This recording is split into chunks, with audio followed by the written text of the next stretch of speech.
Le débat de ce Smart Impact, on parle tourisme avec Xavier Menson, bonjour. Vous êtes le directeur du domaine du Val. Tout à fait, bonjour. Et Quentin Bovy, bonjour. Bonjour. Bienvenue à vous aussi, vous êtes responsable RSE de chez Altaï Group. On va démarrer par quelques petites questions de présentation. Ce domaine du Val, où se situe-t-il? Et puis surtout, à quoi il ressemble? Quelles sont ses caractéristiques? Alors, le domaine du Val, ça se situe d'abord en baie de Somme, donc Ouais. à Grand-Lavier, donc un petit village qui est situé à 15 km de Saint-Valéry-le-Crotoy, qui sont les stations emblématiques de la baie. Et c'est un village éco-responsable de 30 petites maisons en bois situées à flanc de vallon, qui a un positionnement autour de tout ce qui est tourisme durable, destiné aux urbains stressés pour venir faire un break et se ressourcer le temps d'un week-end. Ça a toujours été son ADN, entre guillemets, cette idée de tourisme durable, parce qu'il existe depuis un certain temps, Alors, en fait, nos 20 ans l'année prochaine, Oui. dès le départ, j'avais... Il y a 20 ans, on n'en parlait pas beaucoup de la durabilité du tourisme. C'est un peu comme M. Jourdain, j'ai fait du tourisme durable sans le savoir, Ouais. puisqu'on avait fait des choix qui étaient forts au départ, par exemple le choix du bois, d'avoir des maisons en bois, et un bois naturel, le red cedar, qui n'a pas besoin d'être traité. Et puis quelque part, on avait mis en place déjà des solutions au niveau de tout ce qui était traitement des eaux à travers une station autonome. Et puis après, il y a eu des déclics, des rencontres qui ont fait qu'on a évolué à quelque chose de plus structuré, et qui fait qu'aujourd'hui, on est une résidence qui est labellisée RSE avec le label Lucie depuis 2013. D'accord. Altaï Group, Quentin Bovy, présentez-nous le groupe. Alors Altaï Group, c'est un regroupement de plusieurs marques spécialisées dans le voyage d'aventure. Ouais. Et on existe depuis une quarantaine d'années, en tout cas pour la marque la plus ancienne qui s'appelle Atalante. Et donc notre cœur de métier, c'est de permettre à des gens de découvrir des territoires plus ou moins lointains. Ça va De la baie de Somme. la baie de Somme jusqu'à l'Indonésie, en ayant le minimum d'impact, c'est-à-dire l'idée c'est vraiment de prendre le temps sur place en utilisant principalement de la mobilité douce, la randonnée étant vraiment le moyen qu'on privilégie pour s'immerger dans un territoire et prendre le temps de le découvrir, d'aller à la rencontre des populations locales, de la faune, de la flore locale également. Et donc c'est vrai que la mobilité douce permet cette approche-là. Ouais. On va évidemment rentrer dans le détail de ce que vous mettez en place les uns et les autres, mais Xavier Menson, dans l'histoire récente là, du domaine du Val, vous avez racheté, je crois, un ancien golf ou une partie d'un ancien golf, donc pour agrandir le domaine. Alors déjà, il y a une petite dimension personnelle dans cette histoire, je veux bien que vous nous la racontiez, et puis surtout, qu'est-ce que ça va vous permettre de faire en plus? Alors, en deux mots, en fait, le golf et la résidence étaient situés sur l'ancienne ferme familiale, et qui avait été effectivement un projet familial de construire ce golf il y a une trentaine d'années, qui avait été vendu entre-temps, et le propriétaire a arrêté la production, enfin l'exploitation du golf juste avant le Covid. Et moi, je me suis porté acquéreur de 25 hectares sur cet ancien golf, il y a maintenant 1 an. Et là, on est parti donc sur un projet de création d'une réserve naturelle. Donc c'est quelque chose qui n'aura aucune vocation à accueillir des maisons, des hébergements. C'est vraiment un espace naturel qu'on veut laisser naturel, parce que naturellement, il y avait un biotope qui était très très intéressant, avec un mélange de zones humides, de bosquets, de pâtures, et qu'on a trouvé que c'était intéressant de se servir de ce support pour en faire un vrai lieu de médiation, d'appréhension pour les urbains, sur ce qu'étaient effectivement les enjeux de demain au niveau de la biodiversité. Ah, vous y ferez de la pédagogie, si je comprends bien. D'accord. On a d'abord fait une première étape qui était une étape d'inventaire écologique. Donc là, pour avoir vraiment une dimension scientifique, j'ai fait appel au Conservatoire des espaces naturels, qui, cette année 2024, ont fait à peu près une dizaine d'interventions pour identifier la faune, la flore. Ils ont identifié des choses très intéressantes en termes d'espèces un petit peu en voie de disparition. Donc là, avec une notion de protection sur ces espèces-là, avec des zones un peu qui seront délimitées. Et dans un deuxième temps, l'idée, c'est effectivement de mettre en place des supports de médiation, de pédagogique, pour permettre à tout un chacun qui fera le parcours de pouvoir effectivement avoir une notion de pédagogie pour apprendre des choses. En fait, l'idée, c'est pas de dire on fait juste une balade, etc. C'est vraiment d'avoir une interaction. Quelques chiffres sur l'impact carbone du secteur du tourisme. C'est l'ADEME qui nous dit ça. Ce sont des chiffres qui datent de 2021. Secteur du tourisme qui est à l'origine de 11% de l'inventaire national des émissions de gaz à effet de serre pour la France, donc, et ça représente à côté de ça 7,4% du produit intérieur brut. Quentin Bovy, question très générale, tiens. Pour réduire cet impact, est-ce qu'il faut d'abord moins voyager? Tout simplement, point barre. Alors c'est un peu le cœur du sujet, je pense, de nos réflexions collectives sur ce que c'est que le tourisme responsable. Après, nous, notre conviction, c'est que le voyage, c'est vraiment un bien commun et qui permet l'ouverture à l'autre, qui permet la découverte, la sensibilisation. On a parlé de pédagogie. Le voyage à quiconque, c'est un peu ouvrir les yeux et tendre l'oreille. C'est une vraie leçon de vie. Donc, ça serait dommage de moins voyager. Par contre, il faut peut-être voyager moins souvent, enfin en tout cas loin.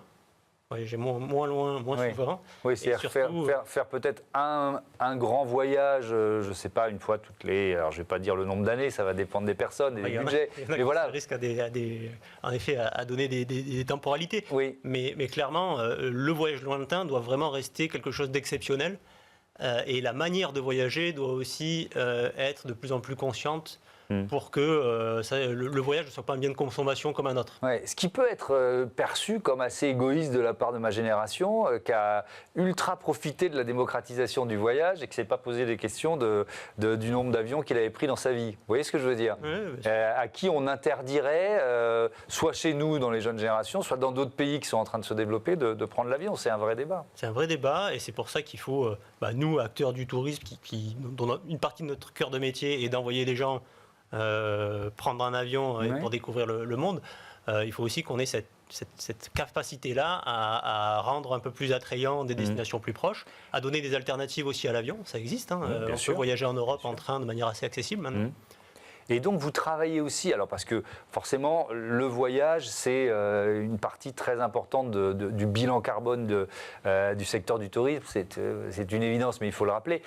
Mais il y a d'autres leviers sur lesquels on peut travailler. Sur quels autres leviers vous travaillez pour réduire l'impact? Ouais, alors clairement le gros de l'impact il vient de l'acheminement jusqu'à la destination. Donc c'est pour ça que trouver d'autres alternatives à l'avion pour se rendre à destination, c'est quelque chose qui est vraiment intéressant et qu'on développe nous vachement, en tout cas sur les territoires limitrophes à la France qui le permettent.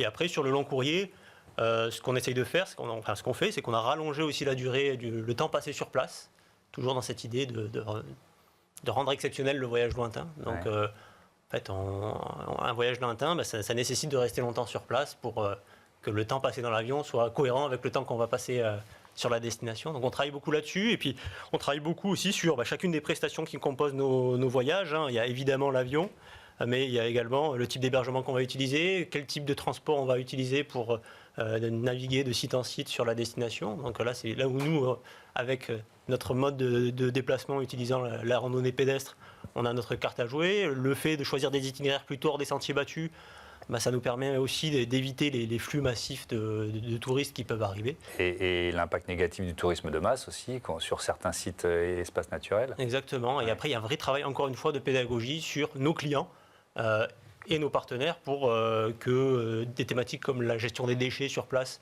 soient avec un impact minime. Donc nous, on a mis en place le livre, ce qu'on appelle le Leave No Trace. Et on essaye de laisser aucune trace de notre passage lorsqu'on fait des randonnées. Donc on est vraiment là-dessus, sur ces thématiques-là.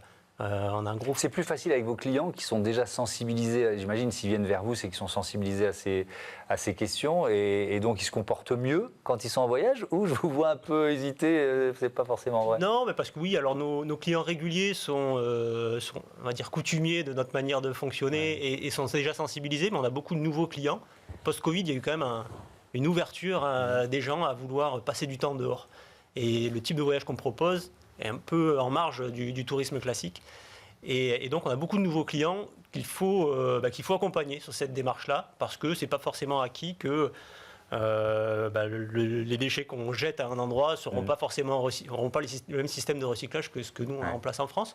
Donc, il faut les sensibiliser là-dessus, il faut les sensibiliser sur quand on va visiter un petit village reculé, qui n'a pas l'habitude de voir des touristes, quelles sont les choses qu'on peut faire et surtout ce qu'on ne peut pas faire pour respecter les populations locales. Donc, on accompagne vachement nos clients là-dessus et c'est pour ça que la plupart de nos séjours ont des guides locaux qui justement permettent de faire le trait d'union entre le territoire et le client. Xavier Menzon, vous l'avez un peu évoqué, vous disiez il y a eu plusieurs déclics, mais vous continuez de travailler à réduire au maximum l'impact d'un domaine comme le vôtre. On parle de la gestion des déchets par exemple, ou peut-être de l'énergie que vous consommez. Oui, tout à fait. En fait, l'objectif qu'on a, c'est à la fois d'être un petit peu des exemples, mais sans prétention. Oui. Et bon, pour illustrer ça, donc l'année dernière, on a installé à peu près 80 mètres carrés de panneaux solaires sur le toit d'une salle de séminaire. On a mis en place toute une flotte de vélos électriques qui permet aussi aux gens de se déplacer, parce qu'on se rend compte qu'effectivement, dans le facteur carbone, la mobilité, c'est quand même ce qui est le plus impactant.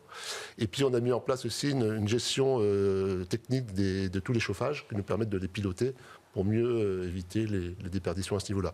Donc c'est un travail au quotidien, mais c'est vrai qu'on sent aujourd'hui une prise de conscience quand même depuis quelques années sur ces dimensions-là, mais on a toujours besoin en fait d'illustrer ça par des choses très pratiques et très pragmatiques aussi. Et c'est là où je pense que des établissements comme le nôtre, on peut à la fois avoir une valeur d'exemple et en même temps être valeur de pédagogie et de transmission.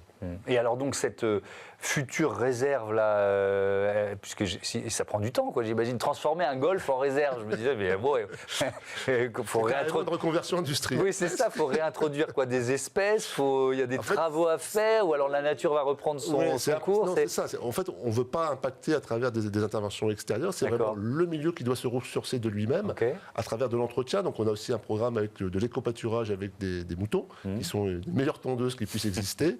On a aussi une zone de marais où, en fait, moi qui suis arrivé, je dis, il y avait des arbres qui étaient cassés, qui étaient tombés. Je dis, est-ce qu'il faut les enlever? On dit, non, surtout pas. C'est des véritables refuges pour le biotope et pour les espèces insectes ou autres. Donc, en fait, c'est vraiment de partir du milieu, de l'impacter le moins possible et de juste avoir quelques pratiques qui permettent que le milieu se régénère de lui-même et d'en faire une vraie base de biodiversité à l'échelle modeste de ce territoire. Et alors donc on pourra se balader, le visiter dans combien de temps? C'est quoi votre échéance? On a déjà fait une espèce de crash test avec un parcours un peu pilote. Donc là, on a vraiment identifié maintenant avec ce que je disais tout à l'heure. Et l'idée, c'est d'ici 2 ans d'avoir vraiment un sentier pédagogique avec des supports aussi innovants, parce que je crois aussi beaucoup que la transmission, notamment vers les jeunes publics, doit se faire à travers des supports un peu innovants, un peu sympas. Et là, je travaille avec une agence qui est assez remarquable dans ce type de support. Et l'objectif, c'est d'avoir ici, d'ici 2 ans, un vrai parcours immersif, mais dans le sens le moins impactant possible, quoi. Pas immersif avec des choses extérieures. J'ai bien compris. Merci beaucoup, merci à tous les deux et à bientôt sur Be Smart for Change. On passe à notre rubrique Startup tout de suite.